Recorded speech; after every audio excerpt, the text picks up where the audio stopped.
নমস্কার, দেব বার্তা থেকে বলছি, দেবমাল্য ভট্টাচার্য। আজকে আমরা যে বিষয়টা নিয়ে আপনাদের সাথে আলোচনা করব অত্যন্ত গুরুত্বপূর্ণ এবং বাস্তবিক একটি বিষয়। আপনাদের সাথে আমাদের এই বর্তমান প্রজন্মের সাথে সচরাচর বিষয়টা ঘটে থাকে এবং খুবই কষ্টদায়ক একটা ব্যাপার এই মানুষ প্রজাতির কাছে এবং বর্তমান সমাজের কাছে।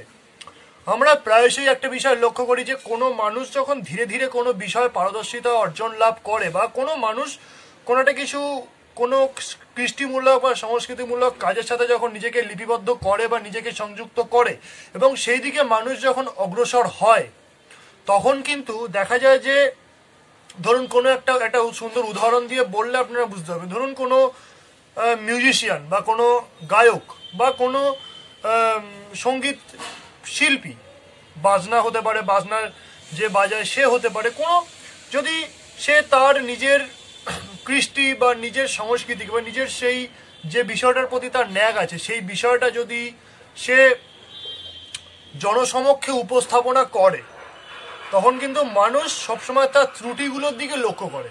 কিন্তু কখনোই সেই পরিস্থিতি বা সে কোন পরিস্থিতি বা সে কোন পরিবেশ থেকে সেই বিষয়টা অর্জন করছে, আদৌ হয়তো সে কখনো শেখেনি বা সে হয়তো কখনো কোনো তালিম নেয়নি, তাও হয়তো সে তুলনামূলকভাবে ভালো পারফরমেন্স করছে, ভালো কাজ করছে।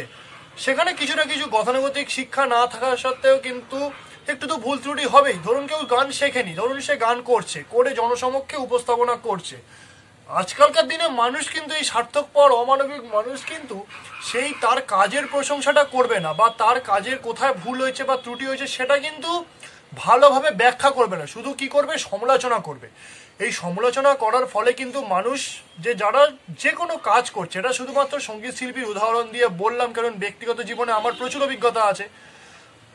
তো কোনো কাজ যখন মানুষ করে, মানুষের সবসময় মানুষ ত্রুটিটার দিকে লক্ষ্য দেয়, কিন্তু কখনোই মানুষ সেই মানুষটার কাজের যে গুরুত্ব বা কাজের সেই ভাবনা চিন্তার প্রশংসা কিন্তু মানুষ কখনো করে না, যে সে কিভাবে এতগুলো মানুষের মধ্যে সেই কিভাবে কাজগুলো করছে বা উদ্যোগটা নিয়েছে বা একটা ভালো কাজ করছে। সে গতানুগতিক কোনো সেই বিষয়ে হয়তো কোনো পর্যাপ্ত শিক্ষা পায়নি, তাকে সেই দিকে আগ্রহ প্রকাশ না করিয়ে কিন্তু মানুষ সমালোচনা করে, এবং এই সমালোচনা করার পরে কিন্তু যে মানুষটা ভালো কাজটা করছে বা যে মানুষটা কোনো একটা কিছু করছে, সবে শুরু করেছে, সে কিন্তু প্রথমেই ডিমোটিভেট হয়ে যায় এবং সে নিজেকে গুটিয়ে নিতে চায় এবং তার এই প্রতিভাগুলোর কিন্তু যথাযথ বিকাশ হয় না। এই করে করে কিন্তু আমাদের সমাজে কিন্তু প্রচুর এরকম নানা রকম প্রতিভা সম্পন্ন মানুষ আছেন, যারা হয়তো সঠিক এই মানুষের এই সমালোচনার অপব্যবহারের জন্য, সমালোচনার প্রত্যেকটা জিনিস আমরা জানি একটা গুরুত্ব আছে,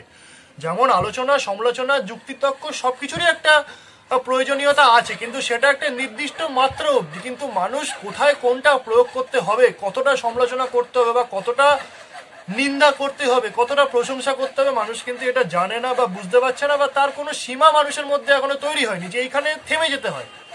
সীমাহীনভাবে একটা মানুষকে অপমান করে, সমালোচনা করে, সীমাহীনভাবে একটা মানুষকে বাজে নেগেটিভ কমেন্ট করে তার কিন্তু সেই সত্তা বা সেই প্রতিভাটাকে কিন্তু অবদমিত করে দেয়, দমিয়ে দেয়। ফলে সে, আমরা হয়তো তার কাছে যদি আমরা যদি তাকে সাহায্য করতে পারতাম, তার যদি মানসিকভাবে পাশে থাকতে পারতাম, তার যদি ভুল ত্রুটিগুলোকে হাতে হাত ধরিয়ে যদি বুঝিয়ে দিতে পারতাম, হাতে হাত ধরে তার পথ চলতে পারতাম, তাহলে কিন্তু সেই প্রতিভাটা যথাযথ বিকাশ হতো এবং সেই প্রতিভার একটা আলাদা একটা মাত্রায় যেত, শিল্প সংস্কৃতি বিভিন্ন শ্রেণীতে কিন্তু একটা বিকাশ সাধন হতো, যে বিকাশটা কিন্তু আটকে যাচ্ছে এই বর্তমানে মানুষের সমালোচনা করতে। এবং সমালোচনা মানুষ তারাই করে যাদের নিজেদের কোনো জ্ঞান নেই, যাদের নিজেদের কোনো সংস্কৃতি বা সেই কোনো চিন্তা ভাবনা নেই, যাদের মধ্যে সেই মানবিকতা বা মনুষ্যত্ব বিবেক বোধটা নেই। আর সব থেকে বড় কথা, শিল্পের প্রতি যাদের কোনো সম্মান নেই বা যে কোনো কাজের প্রতি যাদের কোনো সম্মান নেই, যারা নিজেরা কোনো কাজ করতে পারে না বা অক্ষম, তাদের মাথায় সেই ভালো ভাবনা চিন্তাগুলো আসে না।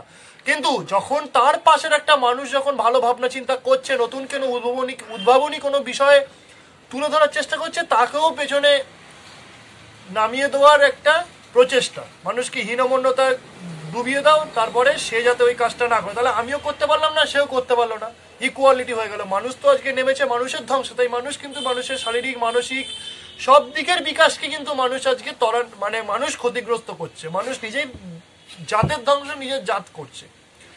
যাই হোক, আমরা কারুর এটাই আলোচনা থাকবে, এটাই বলা থাকবে যে যারা আমরা এরকম লোকের সমালোচনা করি, মানুষের যারা সমালোচনা করি, তারা একটা নির্দিষ্ট মাত্রা অনুযায়ী সমালোচনা করা উচিত, এবং সমালোচনা করার আগে সে কোন পরিস্থিতি কোন পরিবেশ থেকে এসেছে সেইগুলো কিন্তু জেনে নেওয়া দরকার, বা তার কি সীমাবদ্ধতা আছে সীমাবদ্ধতাগুলো কিন্তু দরকার। আর যদি মনে করি যে মানুষের কারুর ভালো করতে পারবো না, কারুর খারাপও করবো না, খারাপ বলবোও না, কিন্তু মানুষের একটা সমাজ, মানুষের একটা কৃষ্টি বা শিল্পকে আমরা কিভাবে অপমানিত করতে পারি, তাই ভুল ত্রুটি ধরিয়ে দেবো এবং অপমানিত করার মধ্যে কিন্তু একটা বিস্তর পার্থক্য আছে। তাই আমরা মানুষকে যোগ্য সম্মান দিতে শিখি, মানুষের কাজের প্রত্যেকটা কাজের মানুষের মূল্য দিতে শিখি, এবং সকলকে নিয়ে চলার চেষ্টা করি। সবার প্রতিভাকে আমরা একসাথে নিজেদের মধ্যে নিয়ে আমরা নতুন একটা কিছু নতুন উদ্ভাবনী শক্তি বা নতুন কিছু করার চেষ্টা করি, তাহলে কিন্তু এগোবে। নাহলে এই সমালোচনায় পড়ে যাবো, আর পৃথিবী এগোবে না, দেশ এগোবে না, বাইরের দেশ এসে কিন্তু আক্রমণ করে দিয়ে চলে যাবে। পরবর্তী ক্ষেত্রে আবারও ফিরে আসছি অন্য কোনো আলোচনা। ততক্ষণের জন্য ভালো থাকুন, সুস্থ থাকুন, ভাবতে থাকুন, সতর্ক থাকুন, দেখতে থাকুন দেববার্তা। ধন্যবাদ।